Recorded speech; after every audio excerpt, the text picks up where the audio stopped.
ਸੰਗਤ ਜੀ, ਭਾਈ ਸਾਹਿਬ ਜੀ ਦੇ ਸੱਜੇ ਹੱਥ ਵਿੱਚ ਹੈ ਉਹ ਪਾਵਨ ਪਵਿੱਤਰ ਦੋ ਧਾਰਾ ਫੌਲਾਦੀ ਖੰਡਾ, ਜਿਸ ਖੰਡੇ ਨਾਲ ਸਤਿਗੁਰਾਂ ਨੇ ਪੰਥ ਪ੍ਰਗਟ ਕੀਤਾ, ਖਾਲਸਾ ਪੰਥ ਸਾਜਿਆ। ਤਖ਼ਤ ਸ੍ਰੀ ਕੇਸਗੜ੍ਹ ਸਾਹਿਬ ਜੀ ਤੇ ਅੰਮ੍ਰਿਤ ਦਾ ਬਾਟਾ ਤਿਆਰ ਕਰਕੇ ਸਾਨੂੰ ਸੰਪੂਰਨਤਾ ਬਖਸ਼ਿਸ਼ ਕੀਤੀ ਹੈ। ਇਹ ਉਹ ਪਾਵਨ ਪਵਿੱਤਰ ਖੰਡਾ ਜਿਸ ਖੰਡੇ ਦੇ ਨਾਲ ਸਤਿਗੁਰਾਂ ਨੇ ਆਪ ਵੀ ਅੰਮ੍ਰਿਤ ਪਾਨ ਕਰਕੇ ਗੋਬਿੰਦ ਰਾਏ ਤੋਂ ਗੋਬਿੰਦ ਸਿੰਘ ਸਤਿਗੁਰੂ ਜੀ ਬਣੇ ਸਨ।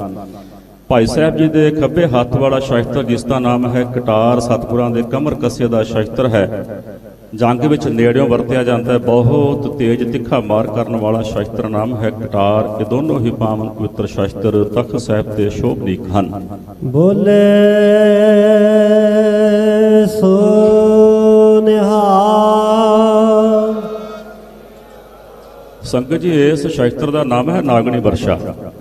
ਸਤਿਗੁਰਾਂ ਦੇ ਖਜ਼ਾਨੇ ਦਾ ਇਹ ਸ਼ਸਤਰ ਹੈ ਨਾਗਣੀ ਵਰਸ਼ਾ। ਜਦੋਂ ਪਹਾੜੀਆਂ ਨੇ ਅਨੰਦਪੁਰ ਸਾਹਿਬ ਨੂੰ ਘੇਰਾ ਪਾਇਆ, ਆਪਣੀ ਗਵਾਹ ਨਾ ਜਾਂਦੀ ਵੇਖ ਕੇ ਪਹਾੜੀਆਂ ਨੇ ਇੱਕ ਸਕੀਮ ਬਣਾਈ ਕਿ ਹਾਥੀ ਨੂੰ ਸ਼ਰਾਬ ਪਿਆ ਕੇ ਮੱਥੇ ਤੇ ਫੌਲਾਦੀ ਤਵੀਆਂ ਬੀੜ ਕੇ ਸੁੰਡ ਨਾਲ ਨੰਗੀਆਂ ਕਿਰਪਾਨਾਂ ਬੰਨ੍ਹ ਕੇ ਕਿਲ੍ਹਾ ਲੋਹਗੜ੍ਹ ਦਾ ਦਰਵਾਜ਼ਾ ਤੋੜਨ ਵਾਸਤੇ ਭੇਜਿਆ ਜਾਏ। ਸੰਗਤ ਜੀ, ਕਿਲ੍ਹਾ ਲੋਹਗੜ੍ਹ ਸਾਹਿਬ ਉਹ ਅਸਥਾਨ ਹੈ ਜਿੱਥੇ ਸਤਿਗੁਰੂ ਜੀ ਹਥਿਆਰ ਤਿਆਰ ਕਰਵਾਇਆ ਕਰਦੇ ਸਨ ਅਤੇ ਜਮ੍ਹਾਂ ਕਰਕੇ ਰੱਖਿਆ ਕਰਦੇ ਸਨ।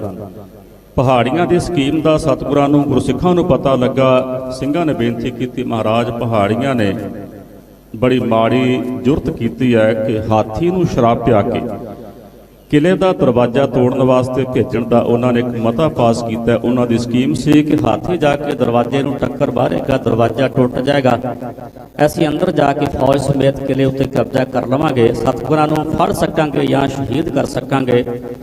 ਕਲਗੀਧਰ ਪਾਤਸ਼ਾਹ ਨੇ ਆਪਣੇ ਪਿਆਰੇ ਸਿੱਖ ਭਾਈ ਬਚਿੱਤਰ ਸਿੰਘ ਸਾਹਿਬ ਨੂੰ ਥਾਪੜਾ ਦਿੱਤਾ। ਆਪਣੇ ਖਜ਼ਾਨੇ ਦਾ ਇਹ ਨਾਗਣੀ ਵਰਸ਼ਾ ਸ਼ਸਤਰ ਭਾਈ ਸਾਹਿਬ ਜੀ ਦੇ ਹੱਥ ਵਿੱਚ ਸੌਂਪ ਕੇ ਤੋਰਿਆ। ਭਾਈ ਸਾਹਿਬ ਘੋੜੇ ਤੇ ਸਵਾਰ ਹੋ ਕੇ ਮੈਦਾਨੇ ਜੰਗ ਵਿੱਚ ਹਾਥੀ ਦੇ ਸਾਹਮਣੇ ਆਏ। ਹਾਥੀ ਦੀ ਸੁੰਡ ਨਾਲ ਬੰਨ੍ਹੀਆਂ ਹੋਈਆਂ ਕਿਰਪਾਨਾਂ ਤੋਂ ਬਚਦਿਆਂ ਹੋਇਆਂ ਘੋੜੇ ਦੀਆਂ ਰਕਾਬਾਂ 'ਚ ਖੜੇ ਹੋ ਕੇ ਇਸ ਨਾਗਣੀ ਵਰਸ਼ੇ ਦਾ ਬੜਾ ਜ਼ਬਰਦਸਤ ਵਾਰ ਹਾਥੀ ਦੇ ਮੱਥੇ ਤੇ ਕਰਦੇ ਰਹੇ। ਔਰ ਇਹ ਨਾਗਣੀ ਵਰਸ਼ਾ ਹਾਥੀ ਦੇ ਮੱਥੇ ਤੇ ਬੀੜੀਆਂ ਹੋਈਆਂ ਫੌਲਾਦੀ ਤਵੀਆਂ ਨੂੰ ਚੀਰ ਕੇ ਹਾਥੀ ਦੇ ਮੱਥੇ 'ਚ ਖੁੱਭ ਜਾਂਦਾ ਹੈ। ਬੜੀ ਫੁਰਤੀ ਨਾਲ ਇਹਨੂੰ ਘੁਮਾ ਕੇ ਭਾਈ ਸਾਹਿਬ ਜੀ ਬਾਹਰ ਕੱਢਦੇ ਨੇ। ਹਾਥੀ ਦੇ ਮੱਥੇ 'ਚੋਂ ਖੂਨ ਦੀਆਂ ਫੁਹਾਰਾਂ ਛੁੱਟਦੀਆਂ। ਹਾਥੀ ਚੀਕਾਂ ਮਾਰਦਾ, ਝੰਗਾੜਦਾ ਹੋਇਆ ਆਪਣੇ ਸਾਥੀਆਂ ਨੂੰ ਕੱਟਦਾ, ਵੜਦਾ, ਲਿਤਾੜਦਾ ਹੋਇਆ ਵਾਪਸ ਮੁੜ ਜਾਂਦਾ ਹੈ ਤੇ ਭਾਈ ਸਾਹਿਬ ਜੀ ਫਤਿਹ ਪਾ ਕੇ ਪਾਤਸ਼ਾਹ ਦੇ ਚਰਨਾਂ ਵਿੱਚ ਹਾਜ਼ਰ ਹੁੰਦੇ ਨੇ।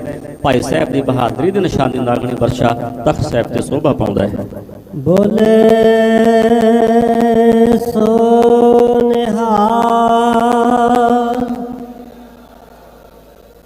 ਸੰਗਤ ਜੀ, ਇਸ ਸ਼ਸਤਰ ਦਾ ਨਾਮ ਹੈ ਕਰਪਾ ਵਰਸ਼ਾ। ਹੱਥ ਵਰਗਾ ਚੌੜਾ ਹੋਣ ਕਰਕੇ ਇਹਨੂੰ ਕਰਪਾ ਵਰਸ਼ਾ ਵੀ ਕਿਹਾ ਜਾਂਦਾ ਹੈ। ਇਹਦੇ ਨਾਲ ਇਤਿਹਾਸ ਦੀਆਂ ਦੋ ਸਾਖੀਆਂ ਪ੍ਰਸਿੱਧ ਨੇ।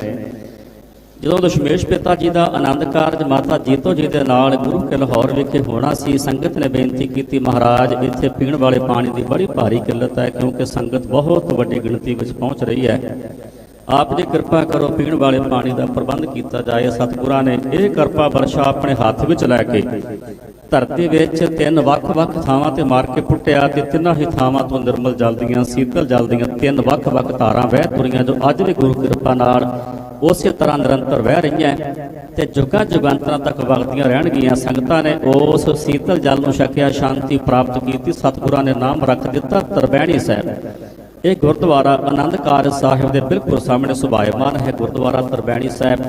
ਦੂਜੀ ਸਾਖੀ ਇਸ ਵਰਸ਼ੇ ਨਾਲ ਇਹ ਪ੍ਰਸਿੱਧ ਹੈ ਕਿ ਜਦੋਂ ਪਹਾੜੀ ਆਪਣੀ ਸਕੀਮ ਵਿੱਚ ਕਾਮਯਾਬ ਨਾ ਹੋਏ, ਪਹਾੜੀਆਂ ਨੇ ਫਿਰ ਇੱਕ ਮੀਟਿੰਗ ਕੀਤੀ। ਉਸ ਮੀਟਿੰਗ ਵਿੱਚ ਰਾਜਾ ਕੇਸਰੀ ਚੰਦ ਕਹਿੰਦਾ ਕਿ ਇਸ ਵਾਰ ਫੌਜ ਦੀ ਅਗਵਾਈ ਮੈਂ ਕਰਾਂਗਾ, ਮੈਂ ਕਲਗੀਧਰ ਪਾਤਸ਼ਾਹ ਨੂੰ ਸ਼ਹੀਦ ਕਰਕੇ ਜਾਂ ਉਹਨਾਂ ਨੂੰ ਜਿਉਂਦੇ ਫੜ ਕੇ ਲਿਆਵਾਂਗਾ।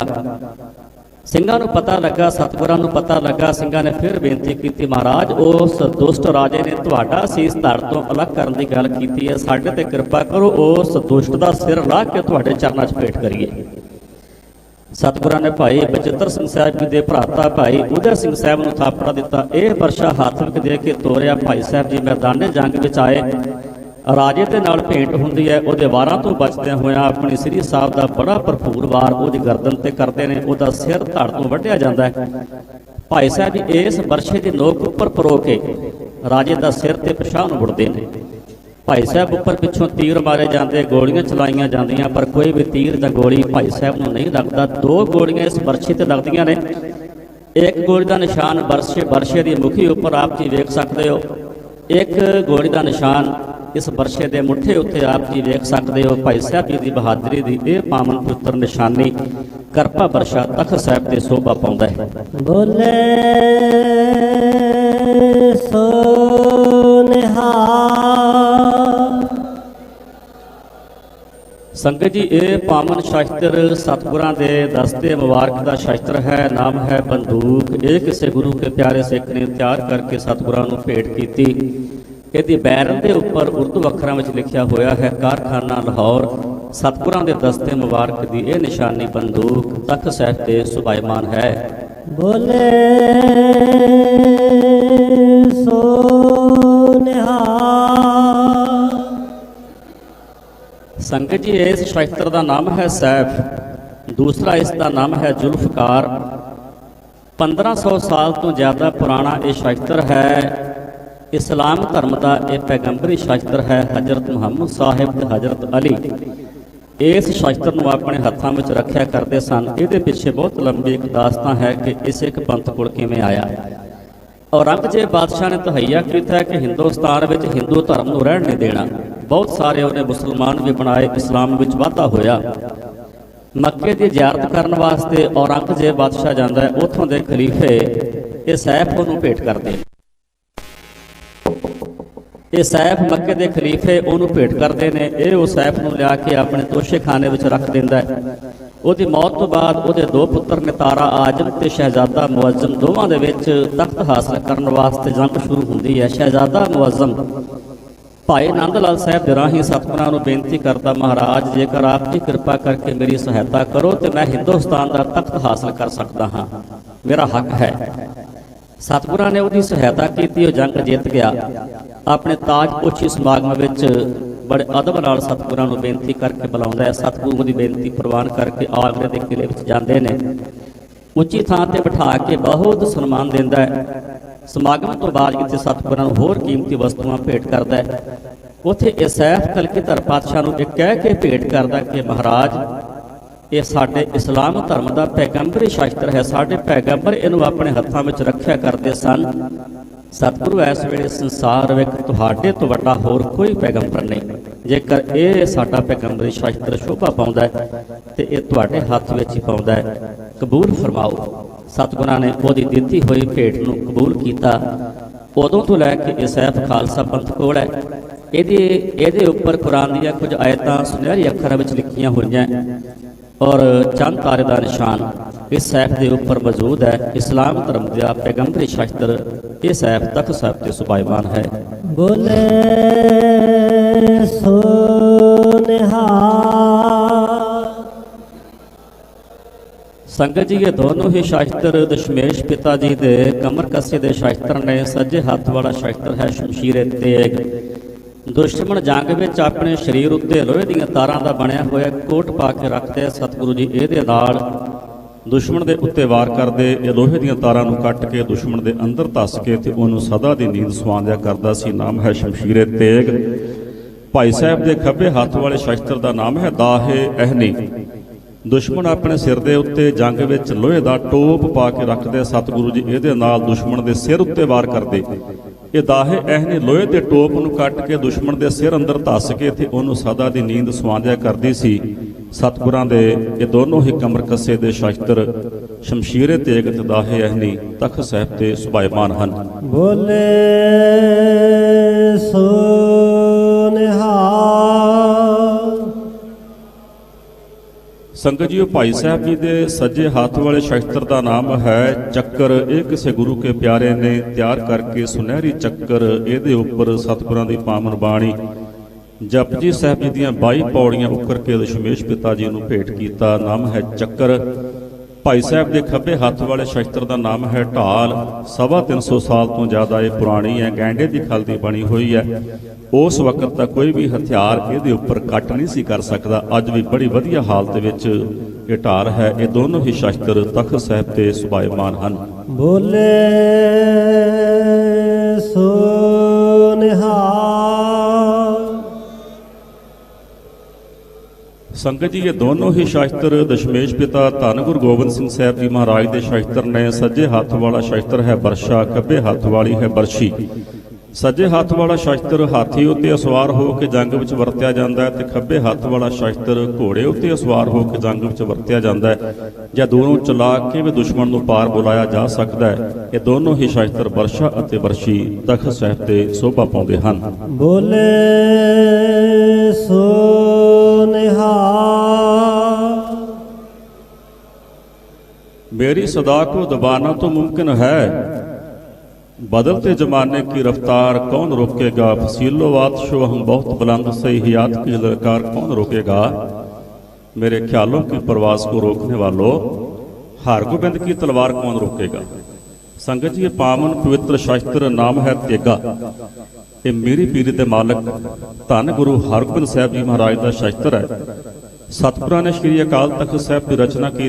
तख्त ते सुभायमान हो के मेरी अते पीरी दीआं दो किरपानां धारण कीतियां। समुचे सिखां नूं शास्त्रधारी होण दे हुक्मनामे जारी कीते। शास्त्र सतपुरां दी इह पावन पवित्र निशानी तेगा तख्त साहब ते शोभा पाउंदा है। बोले सो निहाल। मैं हाँ तेग ते कढ़ लै तेग तू भी, एक दो नहीं परख लै 100 तेगां। मैं ते जमदिया तेगां दी शान माणी, वेख पिता दे पैनियां 2 तेगां। मैनू लकब है तेग बहादरी दा, मेरे साहमे नहीं सकदियां हो तेगां। मेरे पिता दी अणख ते वीरता, तेरिया परखदा तेरा प्यो तेगां। हुण भी वेख लई आउंदे भविख अंदर, मेरे पुत्तर ने वाहुणियां ओ तेगां। ओदी तेग विचों जिहड़ी तेग निकलू, तेरियां लवेगी लखां ही खो तेगां।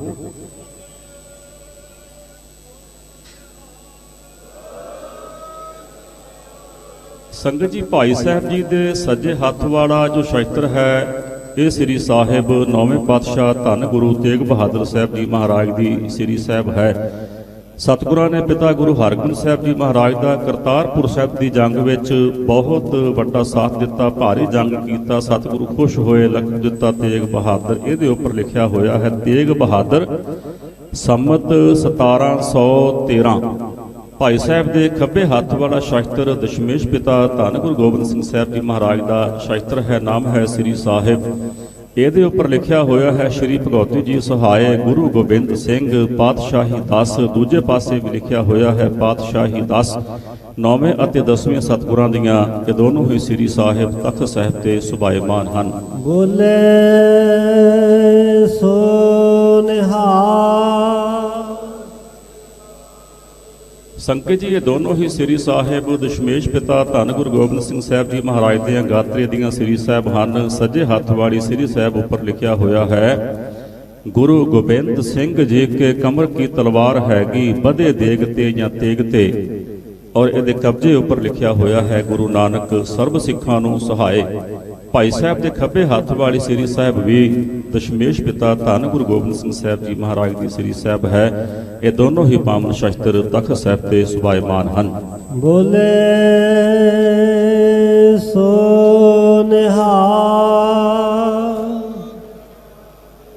ਸੰਗਤ ਜੀ ਇਹ ਸ਼ਸਤਰ ਵੀ ਦਸ਼ਮੇਸ਼ ਪਿਤਾ ਜੀ ਦਾ ਹੈ। ਨਾਮ ਹੈ ਭਾਲਾ। ਸਤਿਗੁਰੂ ਜੀ ਇਸ ਫੌਲਾਦੀ ਭਾਲੇ ਨੂੰ ਟਹਿਲਣ ਸਮੇਂ ਆਪਣੇ ਹੱਥ ਵਿੱਚ ਰੱਖਿਆ ਕਰਦੇ ਸਨ। ਗਾਹੇ ਬਗਾਹੇ ਕੋ ਦੁਸ਼ਮਣ ਹੱਲਾ ਕਰ ਦੇਵੇ ਤੇ ਸਤਿਗੁਰੂ ਇਹਦੇ ਨਾਲ ਦੁਸ਼ਮਣ ਨੂੰ ਪਾਰ ਬੁਲਾ ਦਿਆ ਕਰਦੇ ਸਨ। ਨਾਮ ਹੈ ਭਾਲਾ। ਸਤਿਗੁਰਾਂ ਦੇ ਦਸਤੇ ਮੁਬਾਰਕ ਦੀ ਇਹ ਪਵਿੱਤਰ ਨਿਸ਼ਾਨੀ ਤਖਤ ਸਾਹਿਬ ਤੇ ਸੁਭਾਇਮਾਨ ਹੈ। ਸੰਗਤ ਜੀਓ, ਜਦੋਂ ਆਪ ਜੀ ਦਰਸ਼ਨ ਕਰਨ ਵਾਸਤੇ ਉੱਪਰ ਜਾਂਦੇ ਹੋ, ਪਰਿਕਰਮਾ ਕਰਦਿਆਂ ਹੋਇਆਂ ਸ਼ੀਸ਼ੇ ਦੇ ਅੰਦਰੋਂ ਤੱਕੋਗੇ, ਸਾਹਮਣੇ ਇੱਕ ਬਾਕਸ ਲੱਗਾ। ਉਸ ਬਾਕਸ ਦੇ ਅੰਦਰ ਸਭ ਤੋਂ ਉੱਪਰ ਮੇਰੀ ਪੀਰ ਦੇ ਮਾਲਕ ਦਾ ਘੋੜੇ ਨੂੰ ਹੱਕਣ ਵਾਲਾ ਚਾਬੁਕ ਹੈ। ਉਸੇ ਬਾਕਸ ਅੰਦਰ ਹੇਠਾਂ ਕਲਗੀਧਰ ਪਾਤਸ਼ਾਹ ਦੇ 5 ਕਾਨੀ ਵਾਲੇ ਤੀਰ, ਇੱਕ ਸਰਬਲੋਹ ਦਾ ਤੀਰ, ਇੱਕ 3.5 ਇੰਚ ਛੋਟੀ ਸ੍ਰੀ ਸਾਹਿਬ ਹੈ ਜੋ ਸਤਿਗੁਰੂ ਜੀ ਆਪਣੇ ਕੇਸਾਂ ਦੇ ਵਿੱਚ ਸਜਾਇਆ ਕਰਦੇ ਸਨ।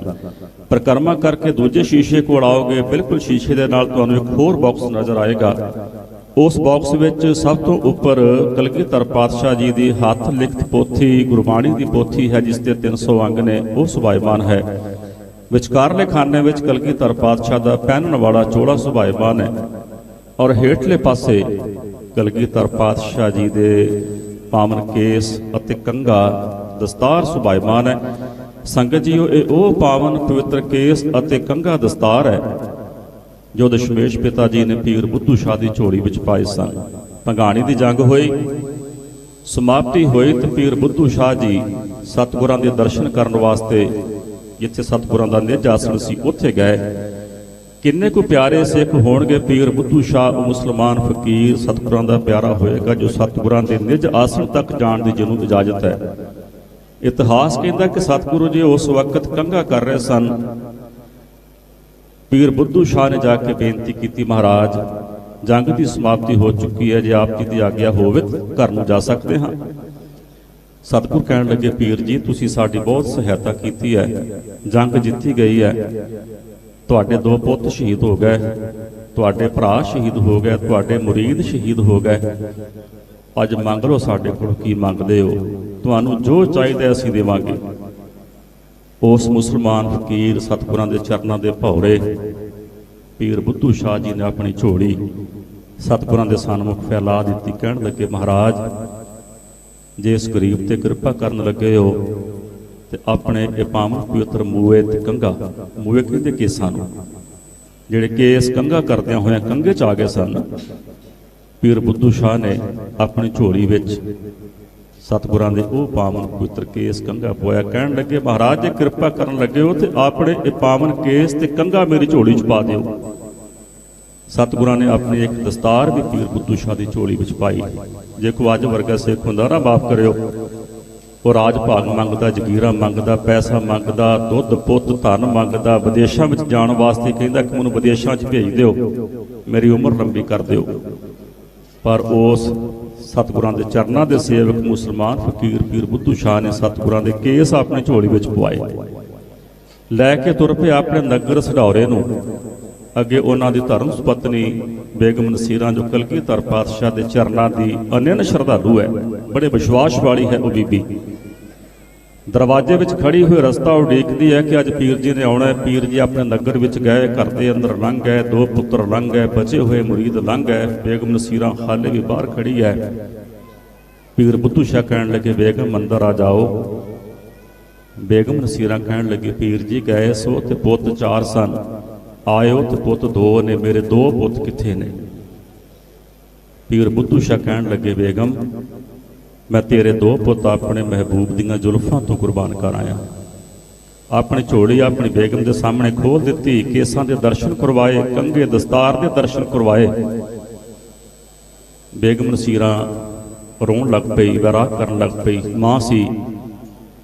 ਪੀਰ ਜੀ ਕਹਿਣ ਲੱਗੇ, ਬੇਗਮ ਰੋ ਨਾ, ਤੇਰੇ ਪੁੱਤ ਕਲਗੀਧਰ ਦੇ ਚਰਨਾਂ 'ਚ ਪ੍ਰਵਾਨ ਹੋਏ ਨੇ। ਬੇਗਮ ਨਸੀਰਾਂ ਘਰ ਦੇ ਅੰਦਰ ਗਈ, ਕੰਧ ਨਾਲ ਢੋਲਾ ਕੇ ਢਾਸਣਾ ਲਾ ਕੇ ਬਹਿ ਗਈ। ਉਂਗਲਾ ਆਇਆ, ਕਲਗੀਧਰ ਪਾਤਸ਼ਾਹ ਸੁਪਨੇ ਦੇ ਵਿੱਚ ਹਾਜ਼ਰ ਹੋਏ, ਸਿਰ ਤੇ ਹੱਥ ਰੱਖ ਕੇ ਤੇ ਉਸ ਬੱਚੀ ਉਸ ਬੇਗਮ ਨਸੀਰਾਂ ਨੂੰ ਸਤਿਗੁਰਾਂ ਨੇ ਗਿਆਨ ਕਰਵਾ ਦਿੱਤਾ। ਉਸ ਬੇਗਮ ਨਸੀਰਾਂ ਨੇ ਆਪਣੇ 2 ਪੁੱਤ ਉਸ ਦਰਗਾਹ ਵਿੱਚ ਕਲਗੀਧਰ ਪਾਤਸ਼ਾਹ ਦੇ ਸੱਜੇ ਖੱਬੇ ਬੈਠੇ ਹੋਏ ਤੱਕੇ। ਉੱਠ ਕੇ ਫੇਰ ਰੋਣ ਲੱਗ ਪਈ। ਪੀਰ ਬੁੱਧੂ ਸ਼ਾਹ ਨੇ ਫੇਰ ਆਖਿਆ, ਬੇਗਮ ਨਾ ਰੋ, ਤੇਰੇ ਪੁੱਤ ਅੱਲਾ ਦੇ ਘਰ ਵਿੱਚ ਪ੍ਰਵਾਨ ਹੋ ਗਏ ਨੇ। ਬੇਗਮ ਕਹਿਣ ਲੱਗੀ, ਪੀਰ ਜੀ ਮੈਂ ਇਸ ਕਰਕੇ ਨਹੀਂ ਰੋਂਦੀ ਕਿ ਮੇਰੇ 2 ਪੁੱਤ ਸ਼ਹੀਦ ਹੋ ਗਏ, ਮੈਂ ਤੇ ਇਸ ਕਰਕੇ ਰੋਂਦੀ ਹਾਂ ਜਿਹੜੇ 2 ਬਚੇ ਨੇ ਇਹ ਵੀ ਸ਼ਹੀਦ ਹੋ ਜਾਂਦੇ, ਮੇਰੇ ਇਹ ਪੁੱਤ ਵੀ ਕਲਗੀਧਰ ਪਾਤਸ਼ਾਹ ਦੇ ਚਰਨਾਂ 'ਚ ਪ੍ਰਵਾਨ ਚੜ੍ਹ ਜਾਂਦੇ।